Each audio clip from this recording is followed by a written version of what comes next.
Matahari Bandung siang itu terasa menyengat.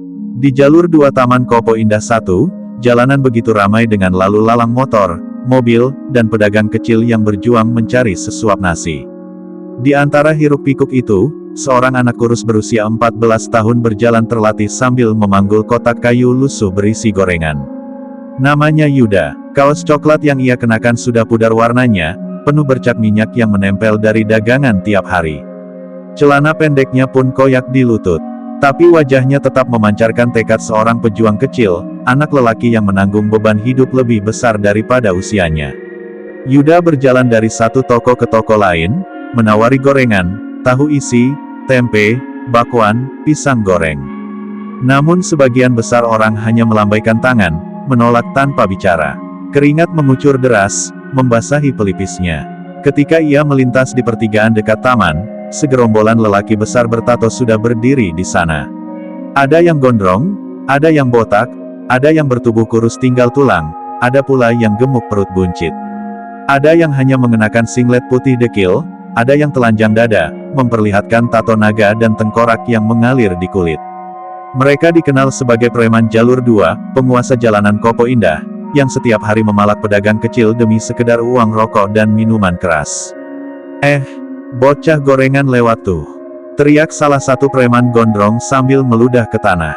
Yuda langsung menunduk, langkahnya dipercepat, berharap bisa lewat tanpa diperhatikan. Namun harapan itu musnah. "Woi, berhenti kau!" Suara berat seorang preman botak bergema. Lengannya besar, penuh tato tribal dari bahu sampai pergelangan tangan.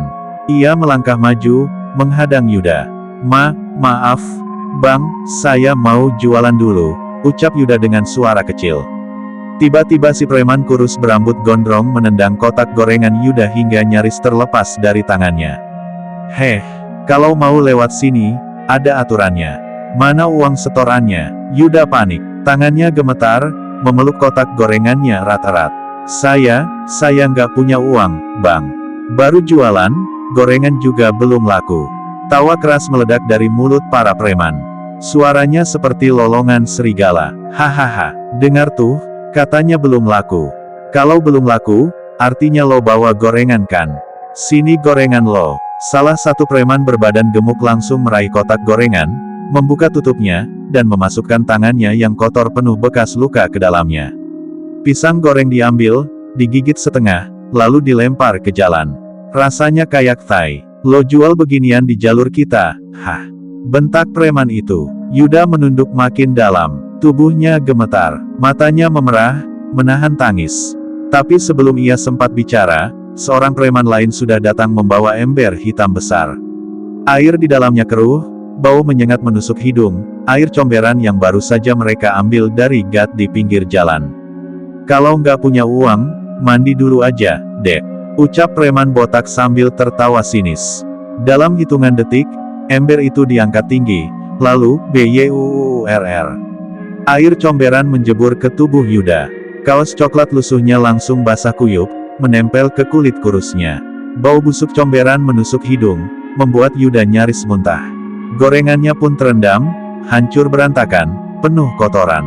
Tawa para preman meledak lebih keras, bergema di sepanjang jalan. Orang-orang yang melihat hanya berani menoleh sebentar lalu cepat-cepat pergi. Tak seorang pun berani menolong bocah lusuh itu. Yuda terisak. Air matanya bercampur dengan air comberan yang menetes dari wajahnya. Namun di kejauhan, di balik deru kendaraan, sepasang mata tajam sedang memperhatikan.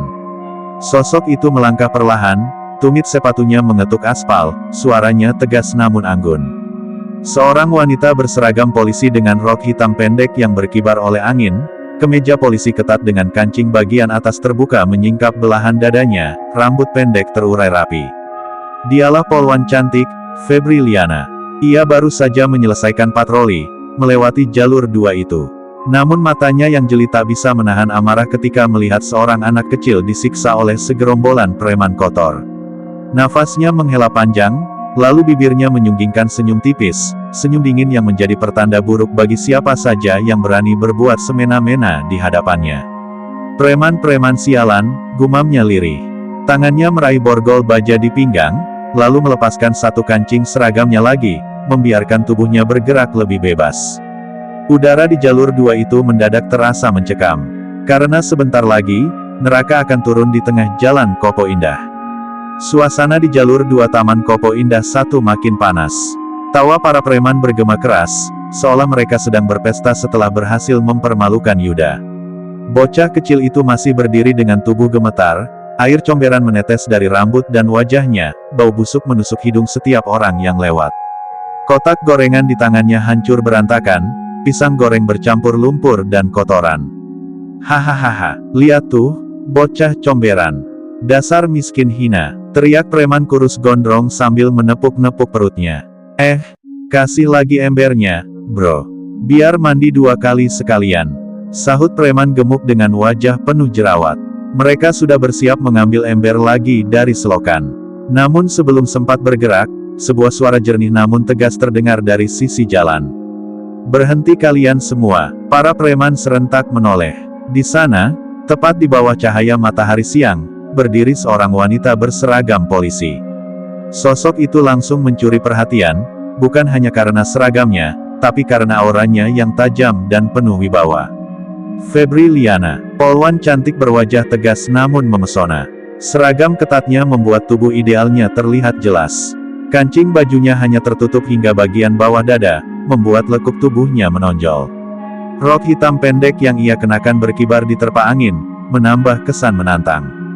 Rambut pendeknya berkilau, matanya bersinar penuh amarah. Preman botak yang memimpin rombongan mendengus, lalu tertawa keras.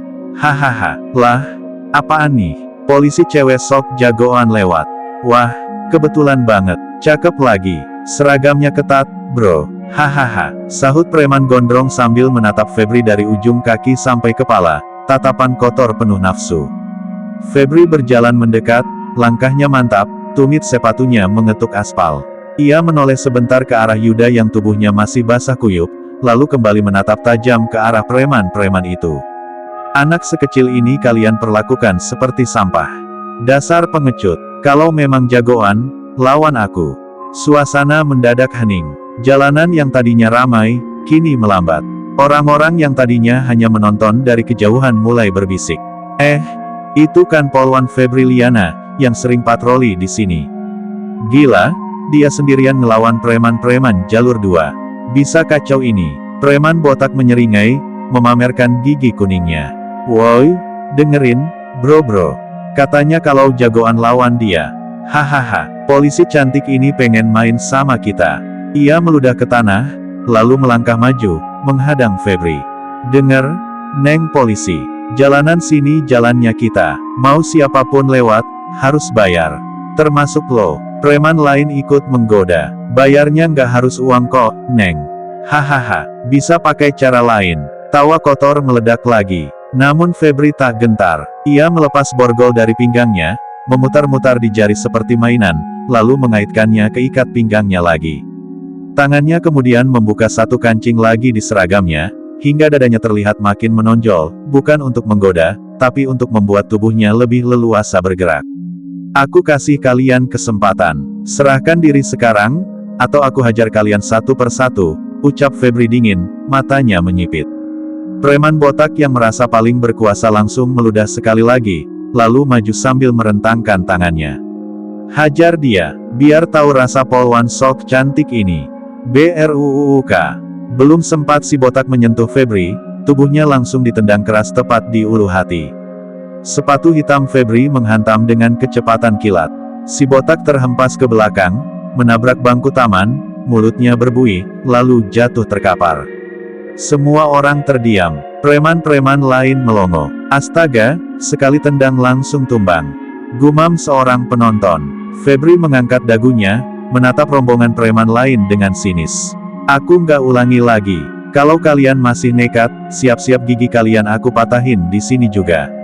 Wajah para preman berubah. Ada yang masih menyeringai, ada pula yang mulai gentar. Tapi gengsi membuat mereka tak bisa mundur. Preman gondrong dengan tato naga di dada maju sambil mengayunkan tinju besar ke arah wajah Febri. WUUSSS hahaha.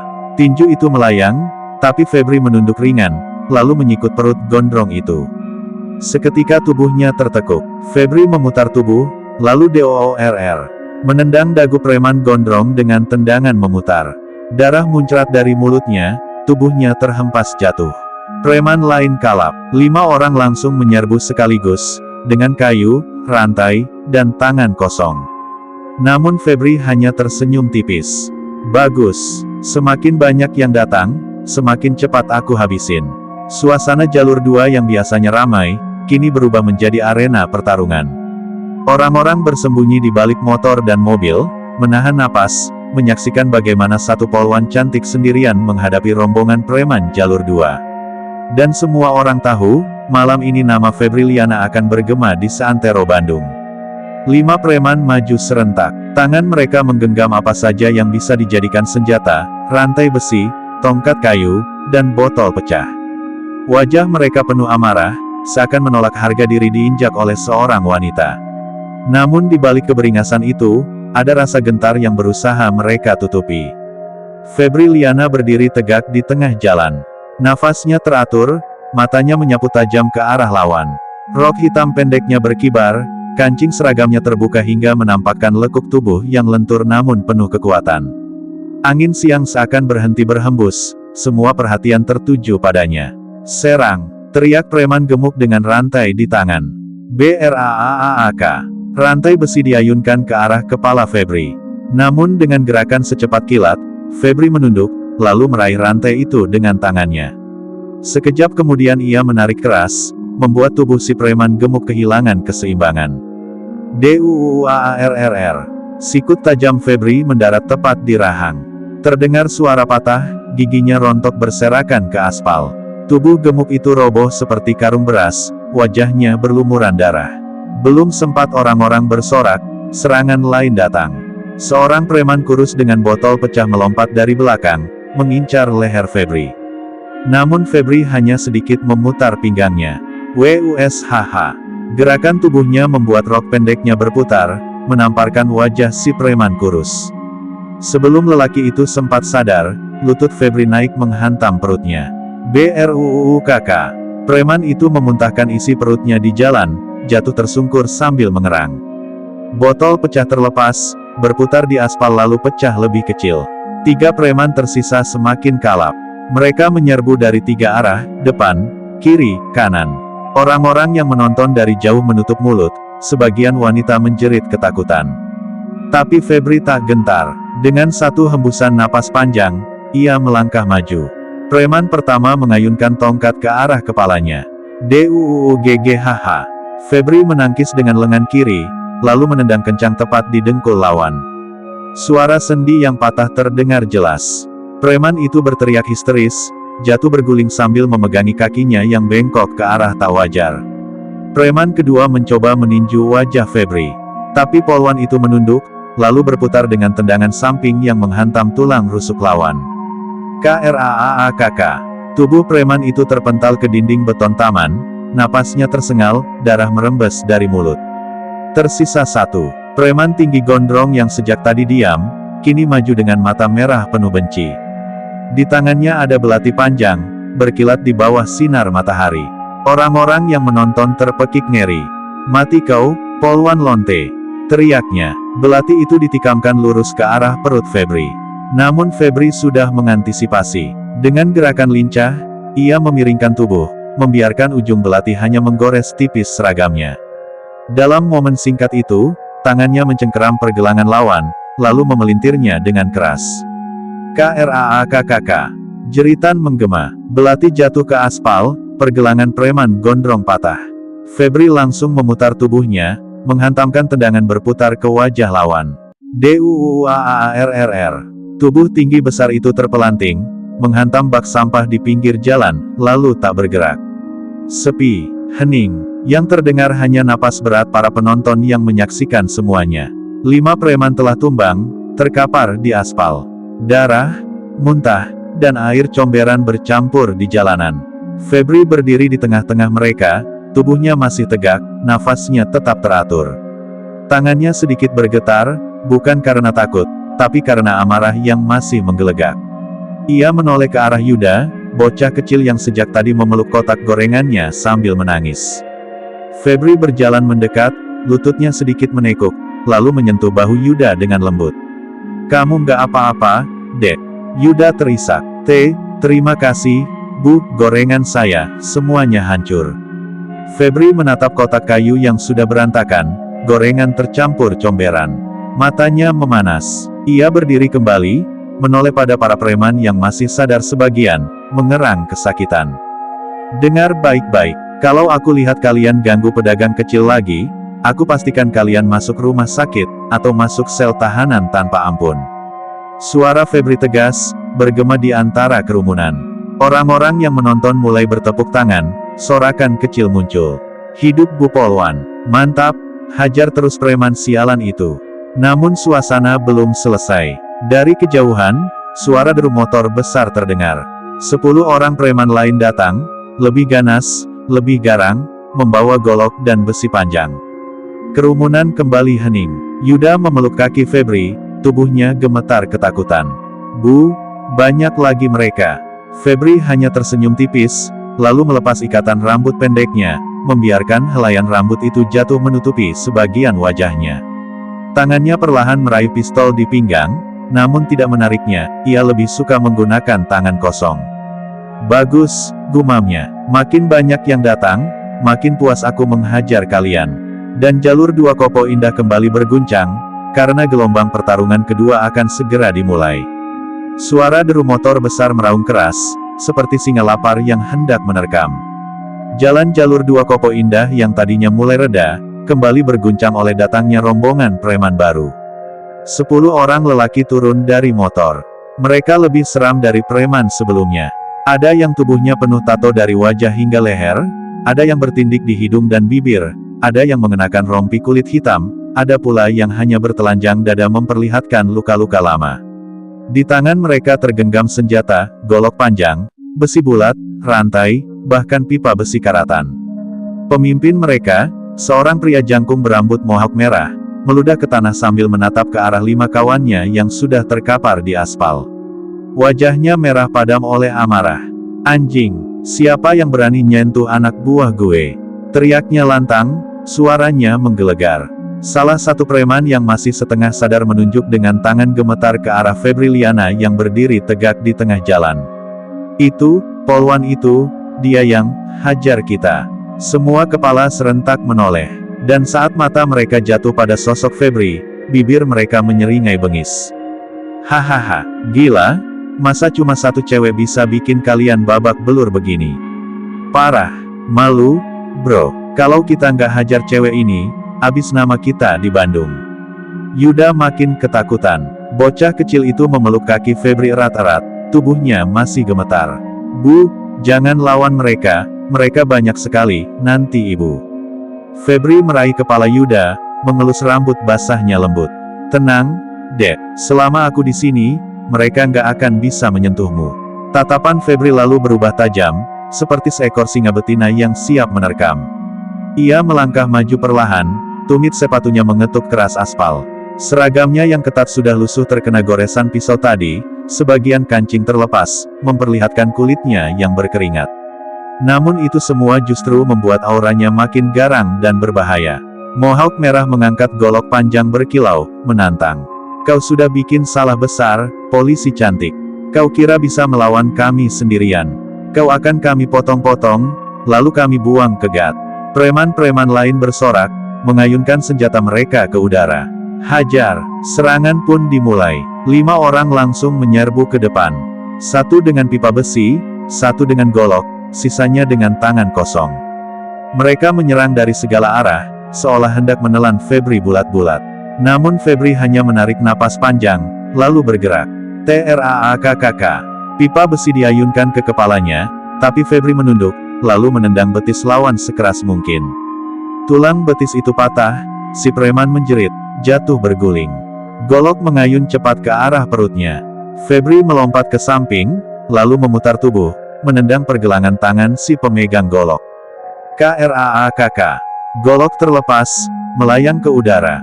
Febri meraih senjata itu dengan tangannya, lalu mengayunkan balik, cerot. Ujung golok itu menghantam bahu pemiliknya sendiri. Darah segar muncrat, membasahi aspal. 3 preman lain menyerbu bersamaan. Tinju dan tendangan menghantam, tapi Febri bergerak seperti bayangan. Ia menangkis dengan lengan, menyikut, lalu membalas dengan gerakan cepat. DUUG hahaha. Satu wajah hancur dihantam lutut. BRAAAKK. Dada preman lain remuk diterjang tendangan lurus. Dalam hitungan detik, 5 orang sudah tumbang berlumuran darah. Kerumunan orang-orang yang menonton dari kejauhan berteriak histeris. Ada yang menutup mata, ada yang menjerit, ada pula yang bersorak. Ya Tuhan, sendirian dia bisa hajar mereka semua. Itu polwan, kayak bukan manusia, kayak macan betina. Mohawk merah menggeram marah. Ia memberi isyarat dengan tangannya. Jangan main-main lagi, habisin dia. Sisa preman, 5 orang lagi, langsung mengepung Febri dari segala arah. Kali ini mereka lebih hati-hati, senjata tajam berkilat di tangan. Jalan jalur 2 Kopo Indah seakan berubah menjadi arena maut. Yuda berjongkok di tepi jalan, menutup wajahnya dengan kedua tangan sambil berdoa. Ya Allah, lindungi ibu polisi ini. Febri berdiri di tengah lingkaran. Seragamnya berkibar, keringat menetes di pelipisnya. Matanya menyala, bibirnya menyunggingkan senyum dingin. Bagus, semakin banyak kalian, semakin puas aku menghajar. 5 preman itu lalu menyerang serentak, dengan besi, dengan golok, dengan rantai. Dan di detik itu, jalur 2 kembali bergetar oleh benturan keras, suara jeritan, dan darah yang berceceran di atas aspal. 5 preman terakhir mengepung Febri Liana seperti sekawanan serigala lapar mengitari mangsanya. Suara rantai berderik, besi karatan beradu dengan aspal, golok berkilat memantulkan cahaya matahari. Sorot mata mereka tak lagi sekadar beringas, ada dendam, ada harga diri yang dipertaruhkan. Di sisi lain jalan, Yuda berjongkok dengan tubuh gemetar. Air mata masih bercampur dengan sisa comberan di pipinya. Ia menggenggam erat kotak kayu gorengan yang hancur, seakan itu satu-satunya hal yang bisa memberinya kekuatan. Bu, hati-hati, bisiknya pelan. Febri berdiri tegak. Seragamnya koyak di bagian lengan, peluh mengalir di leher dan dada, kancing bajunya terbuka lebih banyak karena tarikan dan serangan sebelumnya. Namun tubuhnya tetap seperti baja, napasnya teratur, tatapannya dingin seperti pisau. Tangannya mengepal, lututnya sedikit menekuk, postur seorang petarung sejati yang siap menjemput serangan dari segala arah. Preman pertama, bertato naga di wajah, melompat ke depan dengan rantai besar. Rantai itu diayunkan deras, mengincar kepala Febri. Wuuus hahaha. Febri menunduk, lalu bergerak secepat kilat. Tangan kirinya meraih rantai itu, memutarnya sekali, lalu syuutt. Mengaitkannya ke lengan lawan. Tarikan keras dari Febri membuat tubuh si preman terpelanting ke arahnya. Duaaarrr. Tinju kanan Febri mendarat tepat di wajah lawan. Hidungnya remuk seketika, darah muncrat, giginya berhamburan ke jalan. Tubuhnya jatuh tersungkur, wajahnya tak berbentuk lagi. Belum sempat darah itu mendingin, preman kedua dan ketiga menyerbu bersamaan. Yang satu membawa pipa besi, yang lain golok panjang. 2 arah serangan, kiri dan kanan. Febri melompat mundur setengah langkah, pipa besi menghantam udara kosong. Ia memutar tubuh, lalu mengait pergelangan tangan si pemegang pipa, menariknya ke depan, dan CRAAKK. Menghantamkan lututnya ke punggung lawan. Suara tulang retak terdengar jelas, tubuh itu jatuh merintih seperti anjing dipukul. Golok yang datang dari kanan langsung disambut dengan tangkisan tangan kosong. Pisau itu hampir mengenai kulit Febri, tapi dengan gerakan cepat ia menekan pergelangan lawan, memutar tangannya hingga KREEKK. Tulangnya patah. Golok terlepas, jatuh ke tanah, lalu disambut oleh kaki Febri yang menendangnya jauh ke gat. Sebelum si preman sempat menjerit, siku Febri menghantam lehernya. Lawan itu jatuh terkapar, kejang-kejang, tak bisa bernapas. Tinggal 2. Preman keempat, tubuh besar penuh tato, maju dengan besi panjang, memekik seperti binatang buas. Febri tak menghindar, ia justru melangkah maju, menabrakkan dirinya, lalu meraih leher lawan dengan kedua tangan. Duug hahaha. Sikutnya menghantam rahang, lalu lututnya naik menghantam perut. Begitu lawan tertekuk, Febri memutar tubuh, menjepit leher dengan lengannya. Sekejap kemudian, KRAAKK, tulang leher itu patah. Tubuh raksasa itu jatuh tak bergerak. Kerumunan menjerit. Ada yang menutup mata, Ada yang bersorak, ada yang pucat pasi melihat darah yang semakin banyak bercecer di aspal. Tersisa satu. Pemimpin mereka, si Mohawk merah, berdiri dengan wajah murka. Tangannya masih menggenggam golok panjang, matanya merah menyala. Ia melihat semua anak buahnya tumbang, darah mereka membanjiri jalan, dan kini hanya dia yang tersisa. Kau akan kubunuh, pelacur berseragam. Teriaknya lantang, suaranya seperti lolongan setan. Ia berlari kencang, golok terangkat tinggi, siap membelah tubuh Febri. Orang-orang yang menonton menahan napas, Yuda menjerit ketakutan. Namun Febri tidak bergerak sedikit pun. Ia hanya menatap dingin, menunggu detik yang tepat. SYUUTTT. Golok turun menghantam. Tapi di detik terakhir, Febri memutar tubuhnya, menghindar sehalus bayangan. Tangannya meraih pergelangan lawan, memelintirnya ke belakang. Golok terlepas, jatuh berdenting di aspal. Dengan sekali hentakan lutut, Febri menghantam perut Mohawk merah. Lawan tertekuk, tapi belum sempat jatuh, Febri sudah melompat, tendangan berputar mendarat tepat di wajahnya. DUUAAARRRRR. Tubuh Mohawk merah terhempas jauh, menabrak motornya sendiri. Wajahnya berlumuran darah, giginya rontok, matanya membelalak kosong. Ia tak bangun lagi, hening, sunyi. Semua preman, 15 orang, terkapar di jalur 2. Darah mereka membanjiri aspal, bercampur dengan gorengan Yuda yang hancur dan sisa air comberan. Udara dipenuhi bau amis dan anyir. Febri berdiri di tengah-tengah mayat hidup itu. Seragamnya koyak, kancing terbuka, peluh menetes dari pelipisnya. Nafasnya berat, namun matanya tetap menyala penuh api. Kerumunan yang menonton tiba-tiba bersorak. Hidup Bu Polwan, hajar preman sialan itu semua. Bandung aman kalau ada dia.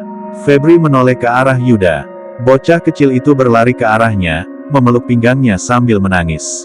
Bu, terima kasih, kalau nggak ada ibu, saya pasti mati.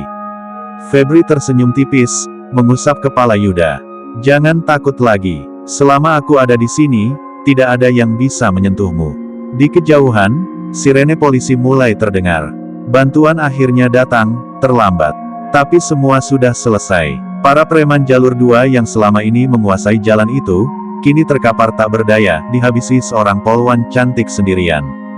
Dan sejak hari itu, nama Febri Liana bergema di seluruh Bandung.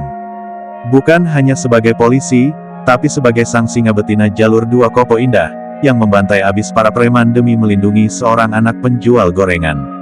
Asap tipis masih mengepul di jalur 2 Kopo Indah. Matahari sore meredup, sinarnya menyapu tubuh-tubuh preman yang bergelimpangan di aspal.